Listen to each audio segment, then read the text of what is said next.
आज की वीडियो में जो हम क्वेश्चन सॉल्व कर रहे हैं वो है book 3 8 edition chapter number 3 quadratic and fractional equations exercise 3A question number 1 part C. यहाँ हमारे पास क्वाड्रेटिक इक्वेशन गिवन है। क्वाड्रेटिक की जो स्टैंडर्ड फॉर्म होती है वो होती है ax² plus bx plus c equal होता है 0 के पावर स्क्वायर पावर 1 और कांस्टेंट टर्म। तो यहाँ हमारे पास जो फॉर्म गिवन है इक्वेशन की वो है क्वाड्रेटिक फॉर्म गिवन है और इसको हम यहाँ सॉल्व करेंगे फैक्टराइजेशन मेथड से। तो यहाँ पर हमारे पास 5 है और लास्ट में हमारे पास 15 है। तो यहाँ हम जो फैक्टराइजेशन मेथड अप्लाई करेंगे वो है मिडिल टर्म ब्रेकिंग। तो हम क्या करते हैं, फर्स्ट टर्म को हम लास्ट टर्म से पहले मल्टीप्लाई करवाते हैं। तो मल्टीप्लाई करने से जो टर्म आती है उसके हम फैक्टर्स बनाते हैं। तो 5 को जब हम 15 से मल्टीप्लाई करेंगे तो आएगा 75। तो मल्टीप्लाई करें तो 75 आए और एड और सब्ट्रैक्शन करें तो हमारे पास सेंटर वाली टर्म यानी कि 28 आए। तो सबसे पहले हम 75 के क्या करते हैं, फैक्टर्स बनाते हैं। 5 1 ज़ा 5 और 5 5 ज़ा 25, 5 3 ज़ा 15 और 5 1 ज़ा 5 3 ज़ा 15 और 3 1 ज़ा 3।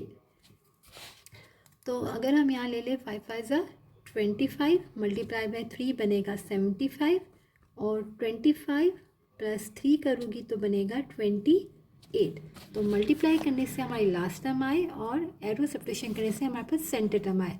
तो लास्ट टर्म हमारे यहाँ 15 है, लेकिन हम क्या करते हैं, जो फर्स्ट टर्म होती है इसको हम मल्टीप्लाई करते हैं लास्ट टर्म से। 5 को 15 से मल्टीप्लाई करते हैं तो जो नंबर आता है उसके हम फैक्टर्स बनाते हैं। तो हमारे पास आया 75। तो मल्टीप्लाई करें तो हमारे पास 75 आए, ऐड और सब्ट्रैक्शन करें तो सेंटर की टर्म यानी कि 28 आए हमारे पास। तो ये हमारे बन गए 25 3 ज़ा first term 5y², last term 15 equal है 0 के।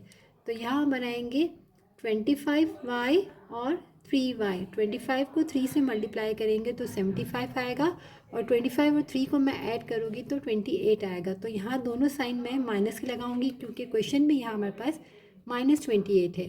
तो दोनों को ऐड करने से 28 आएगा। माइनस इंटू माइनस भी क्या होता है, प्लस बनता है, मगर साइन माइनस की होती है। अगर यहाँ क्वेश्चन में प्लस होता तो हम दोनों में प्लस लगा लेते। और जब हम माइनस करते हैं, अगर हमें यहाँ पर माइनस करना होता है तो क्या होता है, एक साइन हम प्लस की लगाते हैं और एक माइनस की। तो उस वक्त भी हम क्या करते हैं, जो क्वेश्चन में यहाँ पर होता है तो बड़े नंबर में वो साइन लगाते हैं। अगर यहाँ माइनस है तो बड़े में माइनस, और अगर यहाँ प्लस है तो बड़े में प्लस। लेकिन यहाँ हम दोनों को ऐड करना है और साइन माइनस की है तो हम दोनों साइन माइनस लगाएंगे। माइनस इंटू माइनस प्लस बनेगा। 25 और 3 को ऐड करोगी तो 28 आएगा। अब इन दो में से फैक्टर्स कॉमन लेंगे और इन दो में से कॉमन लेंगे। यहाँ से हम क्या करेंगे कि 5y को हमने कॉमन लिया तो यहाँ बचा y माइनस 5 5 ज़ा 25। यहाँ से मैंने माइनस और 3 कॉमन लिया। तो जब माइनस कॉमन लेते हैं तो ये साइन चेंज हो जाएगी। 5 माइनस 5 इक्वल है 0 के। 3 5 ज़ा 15। अब हमारे पास दो टर्म आ गई, इन दोनों में y माइनस 5 जो है वो कॉमन है और ब्रैकेट में बचा यहाँ पर 5y माइनस 3 इक्वल है 0 के। अब हम यहाँ सेंटर में लाइन ड्रॉ करते हैं। y माइनस 5 इक्वल है 0 के। y की वैल्यू आ गई मेरे पास 5। 5y इक्वल है 3 के। y इक्वल है 3/5 के। तो y की जो वैल्यू आई है हमारे पास 3/5, 5। Answer part D. Part D में अगर हम देखें तो यहाँ हमारे पास दो टर्म है। यहाँ पर स्क्वायर है और कांस्टेंट टर्म है। z वाली पावर 1 की टर्म हमारे पास नहीं है। तो दो टर्म है और दोनों जो है हमारे पास क्या है, परफेक्ट स्क्वायर है। तो यहाँ हम अपनी आइडेंटिटी अप्लाई करेंगे फैक्टर्स में। हमारे पास a² माइनस b² इक्वल होता है a प्लस बी और a माइनस बी के। तो क्वेश्चन में हमारे पास है 4z² माइनस 49 यानी कि 2z का होल स्क्वायर माइनस 7 का होल स्क्वायर। तो फर्स्ट टर्म हमारी आ गई 2z plus 7 a plus B और दूसरी आ जाएगी a माइनस बी यानी कि 2z माइनस 7। तो यहाँ हमने अपनी आइडेंटिटी अप्लाई की है। 2z का स्क्वायर माइनस 7 का होल स्क्वायर इक्वल है 0 के।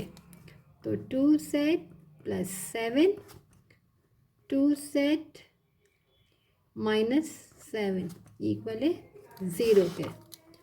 तो यहाँ हमारी 2z + 7 इक्वल है 0 के, 2z - 7 इक्वल है 0 के।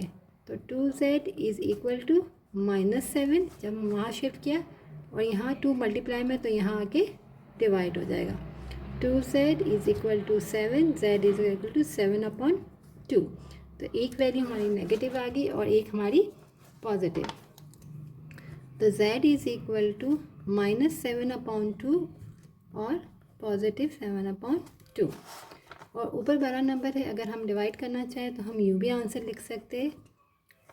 2 3 ज़ा 6 + 1 और 2 3 ज़ा 6 + 1। जब हम डिवाइड करते हैं तो हम कैसे डिवाइड करते हैं? 7 और 2, तो 2 3 ज़ा 6 और 1 बचा, तो डिवाइड में 2 आ जाएगा। 2 3 ज़ा 6 + 1।